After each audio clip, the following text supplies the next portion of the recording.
नाजरीन 1925 में एक ब्रिटिश एक्सप्लोरर पर्सी फॉसेट अमेज़न रेन फॉरेस्ट में कैसे शहर की तलाश में निकले थे, जिसके बारे में कहा जाता है कि वो पूरा सोने से बना हुआ और इसका किंग रोजाना सोने के पाउडर से नहाता है। लेकिन उस दिन बस ये फॉसेट अपने कैंप से तो निकले थे, लेकिन फिर कभी वापस नहीं लौटे। नाजरीन, अमेज़न ग्रीन फॉरेस्ट दुनिया का सबसे बड़ा रेन फॉरेस्ट है, जो खैरत नगेज तौर पे 8 कंट्रीज आपस में शेयर करती हैं। इसका एरिया 70 लाख स्क्वायर किलोमीटर है। इतने बड़े एरिया में इंडिया जैसे 2 मुल्क और यूनाइटेड किंगडम जैसे 28 मुल्क फिट आ सकते हैं, जिसे ओशंस का बहुत बड़ा हिस्सा अभी तक हम इंसान एक्सप्लोर नहीं कर पाए। ऐसे ही अमेज़न रेन फॉरेस्ट का भी बहुत बड़ा हिस्सा अभी तक इंसानों की पहुंच से बहुत दूर है। यहाँ प्लांट्स, एनिमल्स और माइक्रोब्स की ऐसी किस्में रहती हैं जिनमें से अभी तक सिर्फ 10% का पता लगाया गया है। हर दिन यहाँ नई स्पीशी एक्सप्लोर की जाती है। अमेज़न प्रिंट फॉरेस्ट में भी करीब 40,000 करोड़ दरख्त मौजूद है और यही वजह है कि इस फॉरेस्ट को अर्थ की लंग्स भी कहा जाता है। वही दुनिया में जितने भी ऑक्सीजन है, इसका 20% सिर्फ अमेज़न रेन फॉरेस्ट रिलीज करता है। एक एस्टिमेट के मुताबिक अमेज़न फॉरेस्ट में करीब 20 लाख लोग रहते हैं, जिनका बाहर की दुनिया से कोई कनेक्शन नहीं है, क्योंकि अमेज़न का काफी सारा हिस्सा अभी तक अनएक्सप्लोर्ड है। लिहाजा जंगल की इस ढाल के नीचे जो कुछ भी छुपा है, वो भी अभी तक दुनिया के लिए एक ना सुलझने वाला मामला बना हुआ है।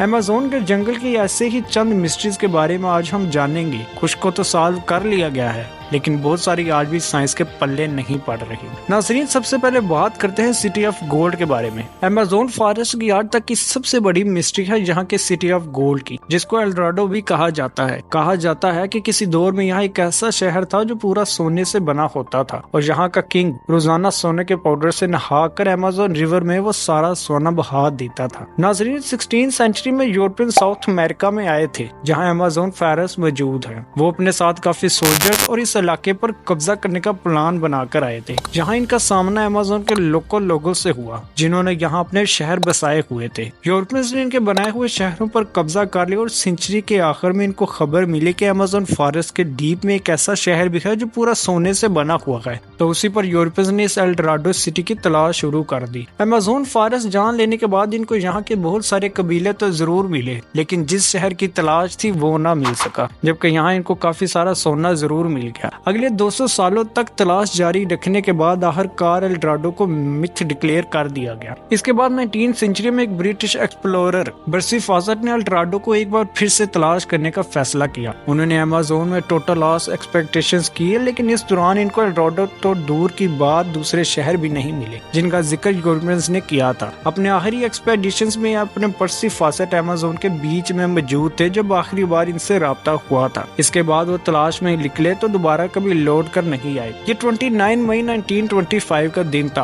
और जिस जगह वो गायब हुए थे वो ब्राजील की स्टेट मीटो क्रासिव थी। इनको कई महीनों तक तलाश किया गया, लेकिन ना ही पर्सी फॉसेट मिले और ना ही इनकी डेड बॉडी। साइंटिफिक कम्युनिटी का मानना है कि ये जगह इंसानों के रहने के काबिल नहीं है, लिहाजा यहाँ कोई शहर या विलेज नहीं बन सकता। लेकिन वक्त के साथ साथ जब टेक्नोलॉजी काफी एडवांस हो गई तो फिर अमेज़न में कुछ ऐसे निशानात मिले जिससे ये साफ जाहिर होता है कि किसी दौर में यह इंसानों ने पूरे शहर बसाए हुए थे। असल में पर्सी फॉसेट जिस जगह तलाश कर रहे थे वो जगह तो बिल्कुल सही थी, लेकिन ढूंढने का तरीका सही नहीं था। यहाँ कई मकामात पर रिसर्चर्स को जमीन के अंदर ह्यूमन वेस्ट दबा हुआ मिला है। साइंसदानों ने अमेज़न में कई मकामात पर लेडार स्कैनिंग की डिवाइस का इस्तेमाल करके घने जंगल की लेयर के नीचे पत्थर से बने स्ट्रक्चर्स भी ढूंढे हैं, जिनको वक्त के साथ साथ जंगल ने छुपा दिया है। नेशनल जियोग्राफी की टीम ने भी कैरेबियन के साहिल से 15 किलोमीटर अंदर अमेज़न में एक ऐसा शहर तलाश किया है जिसमें 25,000 साल पुराने पूरे स्ट्रक्चर्स पहाड़ों के अंदर दबे हुए पाए गए। लेकिन इनमें एल्डोराडो कौन सा है और आखिर ये इतने बड़े अमेज़न फॉरेस्ट में किस जगह मौजूद था, ये आज तक साइंटिफिक कम्युनिटी के लिए एक मिस्ट्री बना हुआ है। नाजरीन, नंबर 4, अमेज़न के इस वसीअ बेअबान जंगल में काफी ऐसे कबीले भी रहते हैं जिन्होंने आज तक बाहर की दुनिया को देखा ही नहीं है। ये लोग जंगल में कैसे जिंदगी गुजारते हैं, इसके बारे में एंथ्रोपोलॉजिस्ट भी सही से नहीं जानते। इनमें से एक कबीला बारीकपुरा के नाम से जाना जाता है। वो वेस्टर्न ब्राजील में रहता है। इस कबीले में पहले हजारों लोग थे, लेकिन अभी सिर्फ 15 से 20 ही बचे हैं। इस कबीले के बारे में हम भी 1998 के बाद ही जान पाए हैं। जब पहली बार इनका बाहर की दुनिया से राब्ता हुआ तो इनकी लैंग्वेज से ऐसा लग रहा था कि शायद वो अपना दुख दर्द बयान करना चाहते हैं। एंथ्रोपोलॉजिस्ट ने जब इनकी बातों को डीकोड किया तो मालूम पड़ा कि इनका कबीला पहले काफी स्ट्रांग हुआ करता था। लेकिन फिर कुछ कब्जा माफिया ने फॉरेस्ट में माइनिंग करने के लिए इनके तमाम साथियों को बुरी तरह मार डाला, जिनमें से ये चंद लोग बच गए थे। ऐसे पता नहीं कितने ट्राइब्स हैं जो अमेज़न जंगल के बीच अपनी दुनिया बसाए बैठे हैं। ये लोग कहाँ से आए थे, क्या इनका हजारों साल पहले बसने वाले कबीलों से कोई कनेक्शन है, इसके बारे में आज तक कोई नहीं जान पाया। नाज़रीन, नंबर 3, सदियों से हिस्टोरियंस को ये कंफर्म नहीं था कि अमेज़न में रहने वाले लोग यहाँ कब आए थे, लेकिन 2017 में ये पहेली तब सुलझने लगी जब आर्कियोलॉजिस्ट को कोलंबिया के करीब अमेज़न फॉरेस्ट में पहाड़ पर कुछ पेंटिंग्स बनी हुई दिखाई दी। ये बड़े बड़े पत्थर पहाड़ के अंदर पूरी तरह दबे हुए थे और इन पेंटिंग्स को समझने के लिए इनको एक्सपोज करना बहुत जरूरी था। लिहाजा आर्कियोलॉजिस्ट ने यहाँ 13 किलोमीटर की खुदाई की तो मालूम पड़ा किसी दौर में ये पत्थर एक गार के अंदर मौजूद थे। इस 13 किलोमीटर की गार में जो पेंटिंग्स बनी हुई पाई गई वो करीब 12,000 साल पुरानी थी। इस वक्त आखिरी आइस एज की एंडिंग चल रही थी और जाहिर है इस वक्त यहाँ जंगल नहीं बल्कि सिर्फ बर्फ ही बर्फ हुआ करती थी। इन पेंटिंग्स में कुछ ऐसे जानवर भी बने पाए गए जो सिर्फ 22 एज में ही हुआ करते थे, जैसा कि मिस्टोडाइंस और जायंट स्लाइड्स। इन पेंटिंग से ये भी अंदाजा लगाया गया कि इस दौर में यहाँ इंसान किस हालत में रहते थे और कैसे वो अपने से बड़े जानवरों का शिकार करते थे। नंबर 2, 2019 में साइंटिस्ट तब चौंक गए जब इनको नॉर्थ ब्राजील में अमेज़न फॉरेस्ट के माराजुआई पर एक मरी हुई हम्पबैक व्हेल मिली। हैरानी की बात व्हेल का मरना नहीं था